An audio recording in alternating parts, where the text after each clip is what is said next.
देख रहे हैं सिटी इंडिया न्यूज चैनल, हक की आवाज। इस प्रोग्राम के पेशकर्ता हैं अलिफ high school. Alif High School, here and hereafter, an English medium school with Islamic values.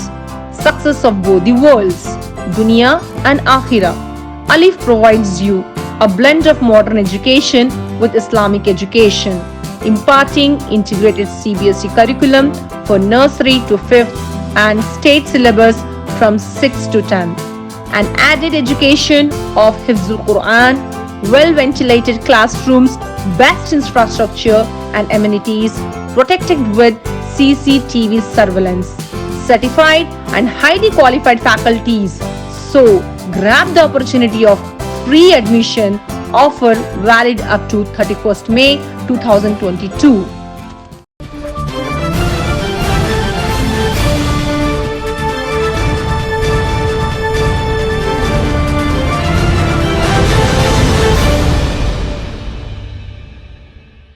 अस्सलामुअलैकुम नाजरीन, मैं Zakia Sadiq city India news के रियासत तेलंगाना इलाके दक्कन के खबरनामा आईना दक्कन में आपका इस्तकबाल करती हूँ। खबरों से पहले सुनते हैं हदीस शरीफ।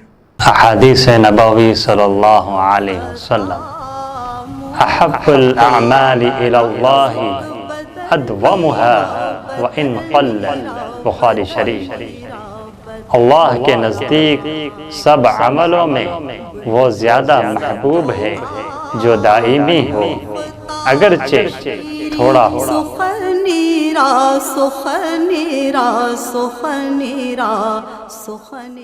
हुकूमत तेलंगाना के दावत इफ्तार से खिताब करते हुए चीफ मिनिस्टर के चंद्रशेखर राव ने कहा कि तोड़फोड़ करना बहुत आसान है, मगर किसी चीज़ की तामीर मुश्किल है और इस मुश्किल काम को अंजाम देना ही बड़ी बात है। अल्लाह ताला भगवान हैं जो सबसे बड़ी ताकत है। कुछ लोग तोड़ फोड़ को तरजीह दे रहे हैं, मगर वो इस बात को भूल रहे हैं कि इनसे भी बड़ी ताकत ऊपर वाला है। उन्होंने पड़ोसी रियासत कर्नाटक के दारुल हुकूमत बेंगलुरु का हवाला दिया और कहा कि सिलिकॉन वैली कहलाया जाने वाले शहर पर फिरका परस्ती के बादल मंडला रहे हैं। केसीआर ने कहा कि यकीनन चंद ताकतें हैं जो मुल्क को मजीद कमजोरी के दहाने पर ले जाने की साजिशें कर रहे हैं। अगर मुल्क को बदनाम करने या खराब करने की कोशिश की जा रही है तो इसको रोकने की तमाम जिम्मेदारी सारे मुल्क की आवाम पर आयद होती है।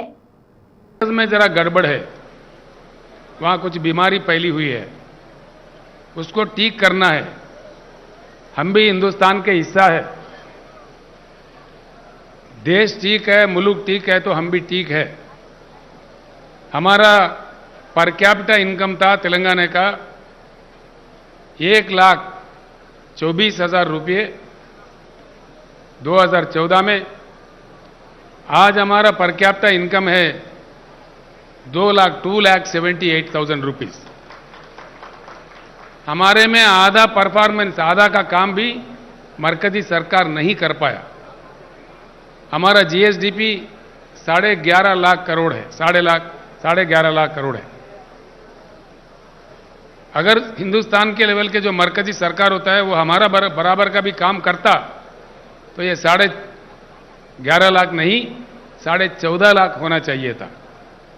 यानी कि मरकज कमज़ोर है तो हम भी कमज़ोर हो जाएंगे, मरकज में गड़बड़ है तो हमारा भी गड़बड़ हो जाएगा। देशवासी होने के नाते हमारा भी फर्ज बनता है, किसी भी तरीके से अगर देश बिगड़ रहा है, देश में बदहाली पैदा किया जा रहा है, खुसूसन किया जा रहा है, उसको रोकना हमारा काम है। देश को किसी भी हालत में खराब नहीं होने देना है। मुझे पूरा आशा है भगवान अल्लाह ताला सबसे ज़्यादा होता है, वो हर चीज़ का गवाह होते हैं। कुछ ताकतें कुछ कर बिगाड़ने के, कुछ गड़बड़ करने के काम करते हैं, इंशाअल्लाह वो कभी कामयाब नहीं होंगे। तोड़ फोड़ना बहुत आसान है, लेकिन किसी चीज़ को तामीर करना बड़ी मुश्किल है। आज बेंगलुरु जैसे सिलिकॉन वैली ऑफ अमेरिका जो कहलाता है, वहाँ किस प्रकार का जहर फैलाया जा रहा है हम देख रहे हैं। ये हर जगह हो रहा है पूरे हिंदुस्तान में, ये अच्छी बात नहीं है। हम लोग साफ कह रहे, पूरी जनता से जनता भी समझने लगे, जो लोग हैं दानिशमंद लोग हैं वो सारे समझने लगे, आगे चल के खुलेआम निकलने वाले हैं। इस प्रकार से देश को फिर से हमको संभालना पड़ेगा। देश का भलाई के लिए सबको कमर कसीटना होगा। इंशाअल्लाह हम भी आप तमाम लोगों के दुआओं से जिस किस्म से हमने तेलंगाना रियासत हासिल किया और इसको इस तरक्की के मंजिल पे पहुंचाया, उसी तरीके से हिंदुस्तान के तरफ भी नज़र करेंगे, इसमें कोई शक की ज़रूरत नहीं है। इंशाअल्लाह हमारे को अच्छी मुकाम मिलेगी, अच्छी जगह मिलेगी, कुछ हम भी इस देश के लिए काम आ सके। मैं एक ही बात कहना चाहूँगा, फिर से ईद से पहले तो मैं आपसे फिर मिल नहीं पाऊँगा। इस मुक़द्दस मुबारक महीने का और रमज़ान ईद का मैं आप तमाम लोगों को दिली मुबारक बात पेश करता हूँ। तेलंगाना ही नहीं बल्कि सारे हिंदुस्तान के मुसलमान भाइयों को मैं रमज़ान का मुबारकबाद पेश करता हूँ। मैं मेरे बात ख़त्म करने से एक ही बात कहना चाहूँगा, बुरी ताकतें हमेशा धरती पे देखने को मिला। बुरी ताकतों का कुछ तमाशा दिखता है कुछ दिन के लिए, लेकिन आगे चल के जो तामीर भरी ताकतें होते हैं, तामीर के चाहने वाले होते हैं, वही लोग कामयाब होते हैं और इंसानियत कभी ख़त्म नहीं होता। इंसानियत आगे चल के भी एक दूसरे को मदद करते हुए प्यारा अच्छा एक ज़िंदगी हमको हासिल होगा। मैं इतना ही कहना चाहूँगा कि फानूस बनकर जिसकी हिफाजत हवा करे, वो शमा क्या बुझे जिससे रोशन खुदा करे। खुदाफिज। वज़ीर दाखिला मोहम्मद महमूद अली ने खिताब करते हुए हुकूमत तेलंगाना बिलखुसूस चीफ मिनिस्टर के चंद्रशेखर राव के सेक्युलरिज्म की सताइश की और कहा कि सारे मुल्क में के चंद्रशेखर राव जैसी अजीम सेक्युलर शख्सियत मौजूद नहीं है। उन्होंने हुकूमत के कारनामों, फ़िरका वाराना हम आहंगी को फ़रोग़ देने के इक़दामात, तमाम तबक़ात के लिए एकसान तालीमी निज़ाम, सहूलतों और तहफ़्फ़ुज़ात की फ़राहमी के लिए उठाए जाने वाले इक़दामात का जिक्र किया और कहा कि रियासत तेलंगाना की बेमिसाल तरक्की चीफ मिनिस्टर के चंद्रशेखर राव की दूरंदेश फैसलों की मरहून मिन्नत है। और इस इफ्तार प्रोग्राम में आए हुए तमाम मेरे भाइयों, यकीनन हिंदुस्तान में अगर कोई लीडर है, सेकुलर लीडर है, तो हमारे केसीआर साहब हैं, जिन्होंने सारे हिंदुस्तान में अगर आप नजरिया डालेंगे तो सबसे अमन किसी स्टेट में है वो तेलंगाना स्टेट है। यह महीना रमज़ान का महीना एक मुतबरक महीना है। इस महीने में कुरान नाजिल हुई है और इस महीने में ज़कात दी जाती है। ये बड़ी अच्छी बात है कि तमाम मुसलमान अपनी जो सालाना आमदनी होती है उसका 2.5% गरीबों पर खर्च करते हैं। और हमारे आनेबुल सीएम साहब इसी को जात को मद्देनज़र रखते हुए आज हज़ारों मस्जिदों में इफ्तार का एहतमाम करते हैं, डिनर का एहतमाम करते हैं। ख़ासतौर यहाँ पर वो खुद आकर इफ्तार का एहतमाम करते हैं। इफ्तार करवाना बहुत बड़ा सवाब है और ये एक कल्चर है। आज हमारे आनेबुल सीएम साहब आज नहीं, 1985 में जब वो सिद्दीपेट के एमएलए थे, सबसे पहले इफ्तार पार्टी उन्होंने शुरू किया था। उस वक्त सीएम साहब के लिए आप दुआ कीजिए, हमारे वर्किंग प्रेसिडेंट साहब केटी रामाराव साहब के लिए दुआ कीजिए, क्योंकि आज जहां पर भी कहीं मुसलमानों के साथ जुल्म होता है तो आवाज़ उठाने वाले हिंदुस्तान में कोई है तो हमारे महान और महात्मा हमारे लीडर केसीआर साहब है। इसलिए आज हम हमारी स्टेट में बहुत पुरअमन है, प्यार से रहते हैं, भाईचारगी से रहते हैं। इसका सारा सेरा सीएम साहब को जाता है। कई लोग दूसरे स्टेट से आते हैं, बिहार से आते हैं, यूपी से आते हैं, महाराष्ट्र से आते हैं, कर्नाटक से आते हैं। जब यहाँ के हालात देखने के बाद कोई लोग मुझसे भी मिलते हैं, मिलने के बाद कहते हैं वाकई आप लोग किस्मत वाले, खुदा ने आपको बहुत अच्छा लीडर नसीब फरमाया जिसकी वजह से आप लोग अमन से कायम अच्छी ज़िंदगी गुजार रहे हैं। इसलिए मैं आनेबुल सीएम साहब का दिल की गहराई से आज की इफ्तार पार्टी का शुक्रिया अदा करता हूँ।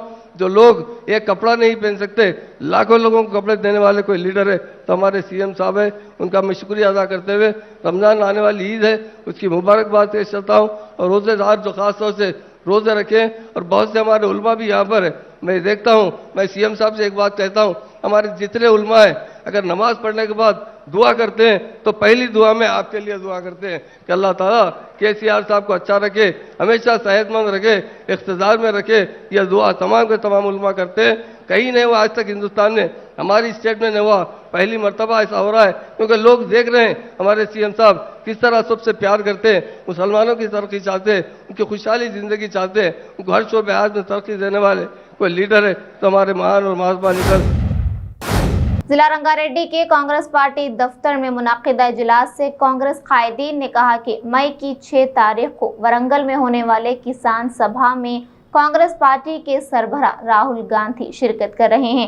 लिहाजा इजलास को कामयाब बनाने के लिए कांग्रेस पार्टी कायदीन और कारकुन मुस्तैदी से काम करते हुए हर मंडल हर मौजे से किसानों की शिरकत को यकीनी बनाएं। और मजीद कहा कि रियासती और मरकजी हुकूमत की नाकामी की वजह से आज किसान खुदकुशी करने पर मजबूर हैं और इसी तरह उगाई हुई फसल को बेहतर दाम हासिल ना होने पर किसान मायूस हैं। దర్శన యాత్రకు విచ్చేస్తున్న ముఖ్య అతిథులు రాహుల్ గాంధీ గారి సభకు ఇబ్రాహీంపట్నం నియోజకవర్గం నుంచి ప్రతి ఒక్క కాంగ్రెస్ కార్యకర్త మరియు రైతులందరూ పాల్గొని విజయవంతం చేయాలని కోరుతూ, అదేవిధంగా ఇంతకుముందు ఇందిరాగాంధీ పీరియడ్లో నిరుపేదలకు భూములు లేని నిరుపేదలకు అందరికీ భూములు పట్టా సర్టిఫికెట్లు ఇచ్చి వాళ్ళు ఏండ్ల తాతల తరాల నుంచి కబ్జాలో ఉన్న భూముల మీద ఈరోజు వచ్చిన టీఆర్ఎస్ గవర్నమెంట్ రియల్ ఎస్టేట్ వ్యాపారం చేస్తుంది. ఉదాహరణకి మా మునుగనూరు కానీ కుంట్లూరు కానీ ఈ మధ్యలో తుర్కేంజాల్లో భూములు తీసుకొని దాన్ని హెచ్ఎండే లేఅవుట్లు చేసి వ్యాపారం చేస్తుంది.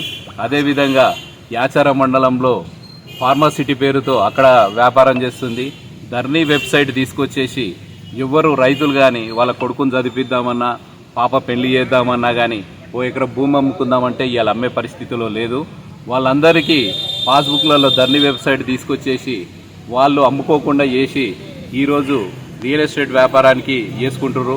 నిన్న మొన్న రీసెంట్గా హైదరాబాద్ నుంచి వచ్చిన రియల్ ఎస్టేట్ వ్యాపారులంతా అసైన్ ల్యాండ్లని తక్కువ రేటుకు రైతుల దగ్గర నుంచి కొనుక్కొని వ్యాపారం చేస్తున్నది. కాబట్టి దీన్ని గ్రహించి రేపు జరగబోయే సభ ముఖ్య ఉద్దేశం రైతుల గురించే కాబట్టి రైతులంతా పాల్గొని नाज़रीन यहाँ लेते हैं एक छोटा सा वक्फा।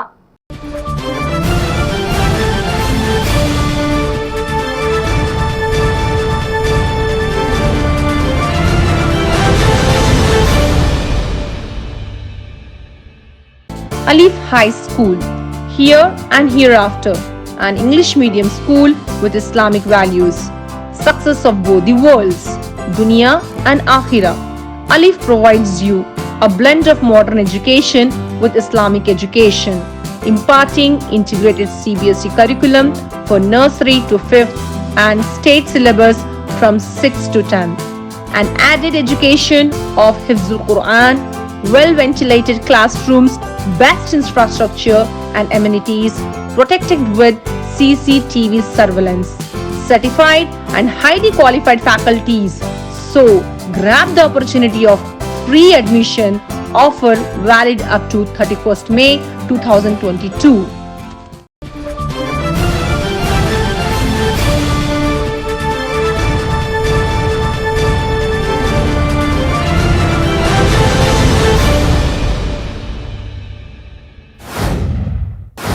नाज़रीन वक्फे के बाद आपका इस्तकबाल है। टीपीसीसी तेलंगाना रियासती इंचार्ज मानिकम ठाकुर ने बोयनपल्ली में कांग्रेस पार्टी से ताल्लुक रखने वाली अराजी का दौरा करते हुए मुआयना किया।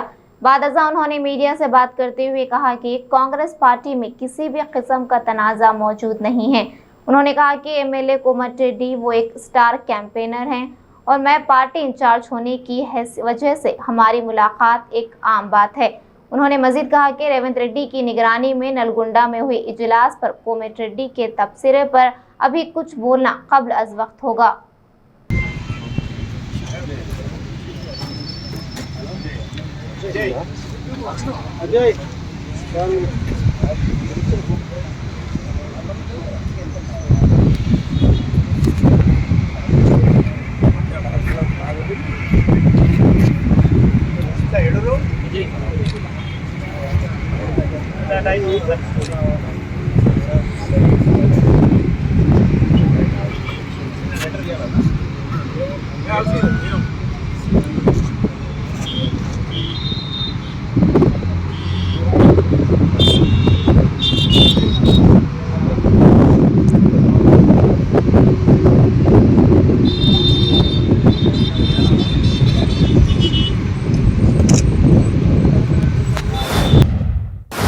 जिला भद्राद्री कोत्तगूडम के अश्वरावपेट हलके के अनापुर रेड्डी मंडल मुस्तकर में मुसलमानों की जानिब से मुनक्किदा इफ्तार पार्टी में मेहमान खुसूसी की हैसियत से तेलंगाना वाईएसआर पार्टी सदर वाईएस शर्मिला ने शिरकत की। और इस मौके पर वाईएस शर्मिला ने कहा कि अनजाने वाईएस राजशेखर रेड्डी के पास मुसलमानों का एक खास मुकाम हासिल था। वाईएस राजशेखर रेड्डी ने अपने दौरे इख्तिदार में मुसलमानों के लिए 4% रिजर्वेशन किया था, जो मुसलमानों से राजशेखर रेड्डी की उल्फत को जाहिर करता है। इन्हीं के नक्श कदम पर चलते हुए इनकी ये बेटी मुसलमानों के लिए काम करने की उम्मीद जाहिर की। పవిత్రమైన రంజాన్ మాసంలో ముస్లిం సోదరులను గౌరవించాలనే ఈరోజు ఈ ఇఫ్తార్ ఏర్పాటు చేశాం. రాజశేఖర రెడ్డి గారి గుండెల్లో ముస్లింలకు ఉన్నది ప్రత్యేకమైన స్థానం.